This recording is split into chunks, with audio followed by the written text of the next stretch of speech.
আমার নাম রাহুল গাওকার এবং আমি একজন ছাত্র। আমি ইসলাম ধর্ম সম্পর্কে আপনার কাছে জানতে চাই, অন্যান্য মুসলমানদের তুলনায় কেন শিয়া মুসলমানদের কম গুরুত্ব দেয়া হয়। আমি আমার এক মুসলমান বন্ধুর কাছে শুনেছি তাদেরকে শিয়া পরিবারের পানীয় পান করার অনুমতি দেয়া হয় না, পানীয় না, ঠিক আছে। আমি আসলে জানতে চাই, এও বলা হয়ে থাকে যে ইরাকে সাদ্দাম হোসেন যা করেছেন, তিনি রাসায়নিক গ্যাস প্রয়োগ করেছেন, তিনি শিয়াদের উপর নৃশংসতা চালিয়েছেন, যা দ্বিতীয় বিশ্বযুদ্ধের সময় ইহুদিদের উপর হিটলারের নির্যাতনের সঙ্গে তুলনীয়। তাহলে এটিকে কি আপনি অবিচার মনে করেন না? আমি আরো জানতে চাই, প্রকৃতপক্ষে পূর্বে শিয়ারা ইসলাম ধর্মে যে ভুল করেছে তারা আজও তার প্রায়শ্চিত্ত করে যাচ্ছে কিনা। ভাই প্রশ্ন করলেন যে শিয়াদের কেন নিচ বললে গণ্য করা হয়, তারা কি অপরাধ করেছে, সাদ্দাম হোসেন কেন তাদেরকে হত্যা করেছে, যেমন জার্মানিতে হিটলার রাসায়নিক অস্ত্র দিয়ে ইহুদিদের হত্যা করেছে ইত্যাদি। ভাই ইসলামে কোনো শিয়া সুন্নি নেই, কোনো শিয়া সুন্নি নেই ইসলামে। অনেক লোক আছে। আমি উত্তরটা দেই, আমি উত্তর দেব। আপনার প্রশ্নের উত্তর দেওয়ার পর আপনি বলবেন। ইসলামে কোনো শিয়া সুন্নি নেই। কোরআনে বলা হয়েছে সূরা আলে ইমরান অধ্যায় 3 আয়াত নম্বর 103, তোমরা আল্লাহর রজ্জু শক্ত করে ধরো এবং পরস্পর বিচ্ছিন্ন হও না। আমাদেরকে আল্লাহর রজ্জু ধরতে হবে, এটা কোরআন এবং নবী মুহাম্মদ সাল্লাল্লাহু আলাইহি ওয়াসাল্লামের সহিহ হাদিস। যদি আপনি এই রজ্জু ধরেন তাহলে আপনি খাঁটি মুসলিম। ইসলামে শিয়া সুন্নি নেই এবং ইসলামে কোনো ভাগ নেই। কোরআন বলছে সূরা আনাম অধ্যায় নম্বর 6 আয়াত নম্বর 159, হে নবী, নিশ্চয়ই যারা খণ্ড বিখণ্ড করেছে, অনেক দল করেছে ইসলাম ধর্মকে, তাদের সাথে আপনার কোনো সম্পর্ক নেই। আল্লাহ বিচার দিবসে তাদের ব্যাপারটা দেখবেন। এবং আমাদের নবী মুহাম্মদ সাল্লাল্লাহু আলাইহি ওয়াসাল্লাম বলেছেন যে মুসলিমদের মধ্যে 73টি দল হবে, এর মধ্যে কেবলমাত্র একটি দল যাবে জান্নাতে। সাহাবাগণ জিজ্ঞেস করলেন কোন দলটি? যারা অনুসরণ করবে আমাকে এবং আমার সাহাবীদের, যারা কোরআন এবং নবীর সহিহ হাদিস মেনে চলবে তারা। সুতরাং কোরআন বলছে ধর্মকে খণ্ড বিখণ্ড করো না। আমাদের নবী বলেন, এমনকি কোরআনে বলা হয়েছে কিছু লোক থাকবে তারা দল সৃষ্টি করবে। কতটা? 73টা। যে দল সঠিক পথে থাকবে তারা বিভাজন সৃষ্টি করবে না। সুতরাং যে কেউ নিজেকে মুসলিম ছাড়া অন্য কিছু বললেও শব্দটি হবে মুসলিম। মুসলিম মানে যে নিজের ইচ্ছাকে আল্লাহর কাছে সমর্পণ করেছে। নবী কি ছিলেন? তিনি শিয়া ছিলেন না সুন্নি ছিলেন? তিনি কি ছিলেন? তিনি ছিলেন মুসলিম। এবং এর আগে আমি বোনকে যে জবাব দিয়েছি তাতে ছিল সূরা আলে ইমরান অধ্যায় 3 আয়াত নম্বর 64 বলা হয়েছে, সাক্ষী থাকো যে আমরা মুসলিম। বিচার করার জন্য আপনি কি করবেন মুসলিমরা ঠিক না ভুল পথে চলছে? আপনি দেখবেন কোরআন। মোহাম্মদ, জাকির, সুলতান, আব্দুল্লাহ, যে কোনো নাম হোক, কোনো সমস্যা নেই। নিজেকে পরীক্ষা করতে বলেন, যদি সে কোরআন এবং নবীর নির্ভরযোগ্য বাণী বুখারী, মুসলিম ইত্যাদি অনুসরণ করে তাহলে সে খাঁটি মুসলিম। যদি সে নবীর প্রকৃত শিক্ষার বাইরে যায়, বুখারী, মুসলিম এবং অন্যান্য সহিহ হাদিসের বাইরে যায় এবং কোরআনের বিপক্ষে যায়, তাহলে সে প্রকৃত মুসলিম নয়। প্রকৃত মুসলিম হচ্ছে সে যে মেনে চলে কোরআন এবং নবী মুহাম্মদ সাল্লাল্লাহু আলাইহি সাল্লামের যথাযথ শিক্ষা। সুতরাং এটা জানার পর নিজেকে সে যাই বলুন না কেন, যদি না মেনে চলেন কোরআন এবং নবীর সব শিক্ষা হাদিস, তাহলে সে প্রকৃত মুসলিম নয়। আপনার প্রশ্নের দ্বিতীয় অংশ, সাদ্দাম হোসেন। প্রশ্নের মধ্যে সাদ্দাম হোসেন নেই? আছে প্রশ্নের মধ্যে? হ্যাঁ, সাদ্দাম হোসেন। সাদ্দাম হোসেন শিয়াদের হত্যা করেন। ভাই আমি জানি না তিনি শিয়াদের হত্যা করেছেন কিনা, এটা মিডিয়া বলছে। কিন্তু হোক সাদ্দাম হোসেন, হোক হিটলার, হোক জর্জ বুশ, যে কোনো নিরপরাধ মানুষকে হত্যা করে, শিয়া সুন্নি বাদ দেন, যদি সে হত্যা করে নিরপরাধ কোনো হিন্দু, নিরপরাধ খ্রিস্টান, নিরপরাধ ইহুদিকে, তাহলে সেটা বড় অপরাধ। হোক না কেন সাদ্দাম হোসেন, হোক জর্জ বুশ, হোক না হিটলার, যে কোনো নিরপরাধ মানুষকে হত্যা করে, হোক সে মুসলিম বা অমুসলিম, হোক না কোনো হিন্দু বা খ্রিস্টান কিংবা ইহুদি, যদি কেউ কোনো নিরপরাধ মানুষকে হত্যা করে, সেটা হচ্ছে একটা পাপ কাজ, এটা নিষিদ্ধ। কারো সাফাই করতে আমি এখানে আসিনি। তাতে হোক তার নাম জর্জ বুশ, হিটলার, সুলতান, আব্দুল্লাহ, টম, ডিক, হ্যারি বা যে কেউ, যে কোনো নির্দোষ মানুষকে হত্যা করা সবার জন্য নিষিদ্ধ। আশা করি উত্তরটা পেয়েছেন। স্যার, তার মানে আপনি বলতে চান আমাদের শিয়া সুন্নি কিংবা বহুরি মুসলিমে বিশ্বাস করা উচিত নয়? আমি তা বলছি না। কোরআন কোন শিয়া সুন্নি নেই কোরআনে। কোরআনে মানে কোনো স্যার, বহুরি নেই। এখানে অনেক মসজিদ আছে, অনেক মসজিদ। তাহলে আপনি তাদেরকে বলেন, তাদের জিজ্ঞেস করেন শিয়া কথাটা কোথায় আছে কোরআনে, তাকে জিজ্ঞেস করেন বহুরি কোথায় আছে কোরআনে। স্যার, এটা আমার কলেজ বান্দ্রায় স্যার আমি অধ্যয়ন করছি। সুতরাং তারা মেনে চলছে না। আপনাকে যা করতে হবে তা হচ্ছে তাদের জিজ্ঞেস করেন তারা কি মুহাম্মদ সাল্লাল্লাহু আলাইহি সাল্লামের শিক্ষা অনুসরণ করে চলছে, তারা কি আল্লাহ সুবহানাহু ওয়া তাআলার শিক্ষা অনুসরণ করছে।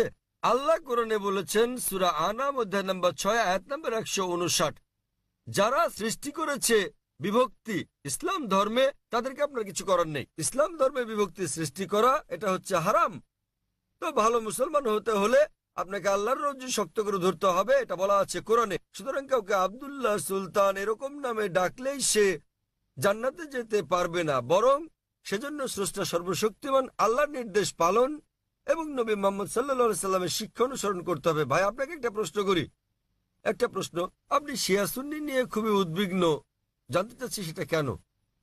স্যার অনেক কিছু আমার বন্ধুরা। না না, আপনি কি ইসলাম কবুল করতে চান, তারপরে কোন দলে যাবেন ভাবছেন?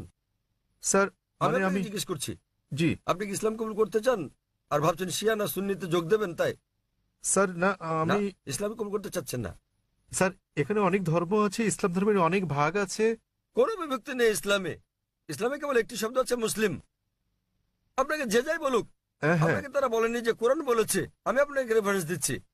লোকটি আমাকে বলেছে তিনি সুন্নি, তিনি আমাকে বলেন তাকে সুন্নি হতে দিন, শিয়া হতে দিন, বহরি হতে দিন, যে কোনোটা। তাকে বলেন কোরআন বলছে বিভক্তি সৃষ্টি করো না। অধ্যায় নম্বর 6 লিখে রাখুন আপনি, এর অর্থ। অধ্যায় নম্বর 6। স্যার এর অর্থ এগুলো সব হতাশাজনক। তিনি কোরআন মেনে চলছেন না। কোরআন বলছে সূরা আনাম অধ্যায় 6 আয়াত নম্বর 159, আপনি নোট করে রাখুন যে ডক্টর জাকির নায়েক বলেছেন সূরা আনাম অধ্যায় 6 আয়াত 159 আছে, বিভক্তি সৃষ্টি করো না তোমরা। আপনাকে যা করতে হবে, নিজেকে ঈশ্বরের কাছে সমর্পণ করতে হবে আপনার। এখন আমি জানতে চাই, আপনি কি নিজেকে ঈশ্বরের কাছে সমর্পণ করতে চান? ভাই, হ্যাঁ নিজেকে ঈশ্বরের কাছে সমর্পণ করতে চান আপনি? স্যার আমি ইসলামকে শ্রদ্ধা করি, আমি না না, ইসলামে ঠিক বিশ্বাস আছে। করি। আপনি ইসলামকে শ্রদ্ধা করেন, আপনি কি এক ঈশ্বরে বিশ্বাস করেন? হ্যাঁ এক ঈশ্বরে বিশ্বাস করেন আপনি? হ্যাঁ, জি স্যার আমি ঈশ্বরে বিশ্বাস মূর্তি করি। পূজা করা ঠিক নয়। হ্যাঁ হ্যাঁ, আপনি কি বিশ্বাস করেন ঈশ্বরের কোনো প্রতিমা নেই? ঈশ্বরের কোনো প্রতিমা নেই। আপনি কি তা বিশ্বাস করেন? আমি জানি না স্যার। আপনি কি প্রতিমা পূজায় বিশ্বাসী? হ্যাঁ হ্যাঁ, আপনি কি প্রতিমা পূজায় বিশ্বাস করেন? কি বললেন? প্রতিমা পূজা ঠিক না ভুল? মানে ঈশ্বর? না। আপনি কি বিশ্বাস করেন প্রতিমা পূজা করা ঠিক না ভুল? হ্যাঁ এটা ঠিক না ভুল? এটি ঠিক স্যার। প্রতিমা পূজা করা, কিন্তু এটা তো বেদের বিপরীত।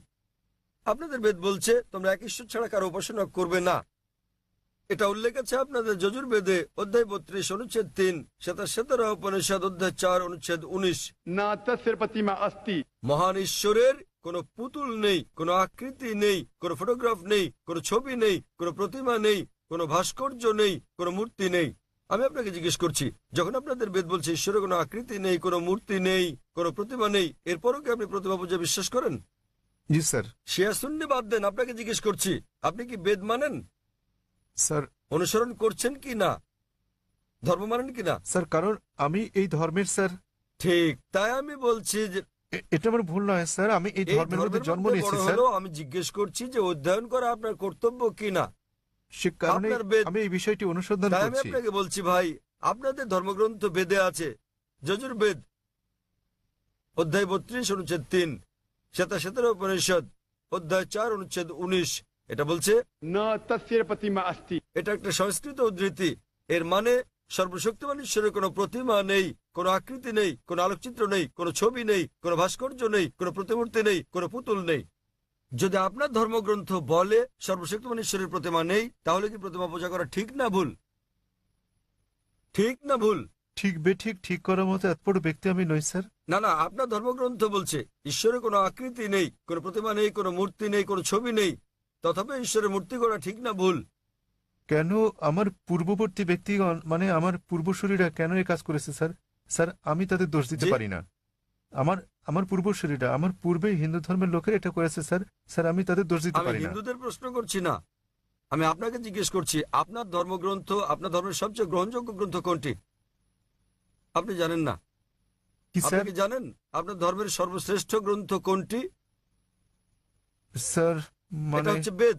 হ্যাঁ তাহলে আপনি দেখেন আমার ভিডিও ক্যাসেট ইসলাম ও হিন্দু ধর্মের সাদৃশ্য সমূহ। আমি অনুরোধ করছি ভলান্টিয়ারদের তাকে একটা ইসলাম ও হিন্দু ধর্মের সাদৃশ্য নামে ডিভিডি দেওয়ার জন্য। আপনার কোনো প্রশ্ন থাকলে আমার সঙ্গে সাক্ষাৎ করতে পারেন, ইনশাল্লাহ আপনার সন্দেহ দূর হবে। আর আমি আপনাকে অনুরোধ করব এটা পড়ুন, বুঝুন এবং সঠিক শান্তি খুঁজে নিন। স্যার শেষ কথা আমি আপনাকে জিজ্ঞেস করতে চাই স্যার, মানে আমাদেরকে এসব বিশ্বাস করলে হবে না যে ইসলামে অনেক বিভক্তি আছে যেমন শিয়া সুন্নি, এগুলো আমাদের বিশ্বাস করা উচিত নয়, আমাদের কেবল কোরআনে বিশ্বাস করা উচিত। ঠিক। কোরআন এবং নবীর সহিহ হাদিস ব্যাস। যে কোনো আলেম যায় বলুন, কোরআন বলছে সূরা নিসা অধ্যায় 4 আয়াত নম্বর 59, अतिउल्लाह अतिउर रसूल। আল্লাহ ও তার রাসূলকে মানো এবং অতঃপর তোমাদের মধ্যে যারা আদেশ দানের কর্তৃত্বপ্রাপ্ত, যাদেরকে এই কাজের দায়িত্ব দেওয়া হয়েছে তাদের, অর্থাৎ আপনাকে আল্লাহ এবং সর্বশক্তিমান ঈশ্বর, তার রাসূল এবং জ্ঞানী ব্যক্তিদের মান্য করতে হবে। কিন্তু আয়াতটা এখানেই শেষ হয়নি। আরো বলা হয়েছে যদি তারা কোনো বিষয়ে একমত হতে না পারে তো আল্লাহ তার রাসূলের উপর ছেড়ে দাও। যদি কেউ আপনাকে কিছু বলে আপনি তা কোরআন এবং সহিহ হাদিস দিয়ে যাচাই করুন সেটা ঠিক না ভুল। এ কারণে যে কোনো আলেম যাই বলুক না কেন তার কোনো মূল্য নেই ইসলামে। স্যার আমাদের সেখানে বিষয় হচ্ছে আল্লাহ সর্বশক্তিমান ঈশ্বর এবং তার বার্তাবাহক। কোন আলেম কিছু বললে তা যদি কোরআন এবং সহিহ হাদিসের সঙ্গে মিলে তো আমরা গ্রহণ করি, আর যদি কোরআন হাদিসের বিপরীতে হয় তা প্রত্যাখ্যান করি। স্যার কোন ব্যক্তি নিজেকে মুসলিম বলে দাবি করলে আপনি তাকে বলবেন कुल हाथु बुरहानकुम প্রমাণ দাও इन कुंतुम सादिकिन। যদি সত্যবাদী হও। সে কারণেই যখন আমি প্রশ্নের উত্তর দেই আমি কোরআন এবং সহিহ হাদিসের রেফারেন্স দেই। যা আমি বলছি, যা ডক্টর জাকির নায়েক বলছেন তা কিছুই নয় ইসলামে, কোনোই মূল্য নেই তার। আমি যা বলি ইসলামে তার মূল্য হচ্ছে শূন্য। যা কোরআন বলছে, সর্বশক্তিমান ঈশ্বর বলছেন, যা আমাদের প্রিয় নবী মুহাম্মদ সাল্লাল্লাহু আলাইহি সাল্লাম বলছেন তা মূল্যবান। তাই আমি যা দিচ্ছি তা হচ্ছে রেফারেন্স। যারা জানেন না আমি তাদের রেফারেন্স দিচ্ছি। আমার উত্তরের ভিত্তি কোরআনের বিভিন্ন আয়াতের শিক্ষা, আমার জবাবের ভিত্তি নবীর বাণী, সহিহ বুখারী খণ্ড নাম্বার ইত্যাদি প্রমাণ হিসেবে। সুতরাং তারা যা বলেন তার মূল্য আছে, আমি যা বলি মূল্য নেই।